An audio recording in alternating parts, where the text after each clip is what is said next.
In today's video, I am doing my first ever movie review over what could possibly be the best movie of 2019, and that is Ford versus Ferrari. I'm pretty well informed on everything about Ford's desire to crush Ferrari at the 24 Hours of Le Mans in the second half of the 1960s. In fact, freshman year of high school, I decided to do an oral report on the subject of Ken Miles and why quite possibly he was the greatest racing driver that the world has ever seen. My desire to see Ford versus Ferrari was somewhat high. I was excited for the idea that I could see my favorite automotive rivalry on the big screen. Going into the movie, I was under the impression, from the trailers anyway, that James Mangold's film, starring Matt Damon and Christian Bale, would only cover Ford's desire to win at Le Mans rather than the skills of Carroll Shelby and Ken Miles. Let's just say I was mistaken. The movie starts off well before I thought it would. It starts off with Carroll Shelby winning Le Mans driving for Aston Martin. Not only does the beginning of the film show how great of a driver Shelby is, it also tells the audience why Shelby switched from racing cars to building them. I will not go into any more detail about the middle and the end of the movie, just because I feel like I could possibly spoil the movie for others who haven't seen it. However, I will mention what I really liked about the movie and how some scenes played out.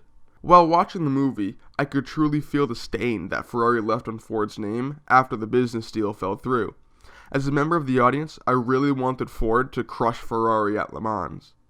Coming from someone who is a car fanatic, I would say that I was very happy with which the film shows how Ken Miles developed the GT40, and I really felt that Miles dedicated everything he had towards this car, and that he was a brilliant mechanical engineer.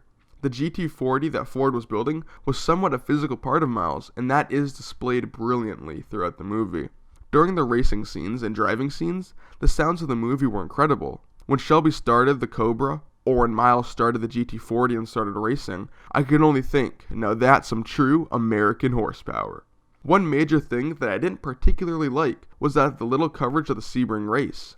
In fact, there was zero coverage of the Sebring race. Coming from someone who knows quite a bit about the Ford v Ferrari history, this kind of disappointed me.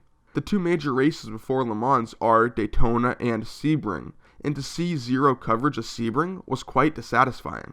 Another thing that wasn't shown that I believe should have been shown is the fact that the GT40 and other cars of that era were basically tin cans when they were racing at 200 miles per hour on the Mulsanne Straight.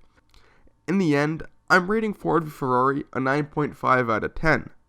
The racing scenes were thrilling, and throughout the movie I was intrigued and felt as if I were a part of the story.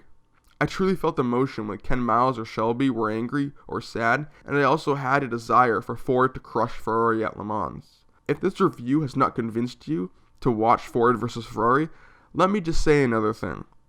I was with non-car people at the theaters, and let me just say, they enjoyed the movie just as much as I did. After the conclusion of the movie, I truly felt, in a good way, that I should give up on all my current dreams and go out and build a race car to race at Le Mans.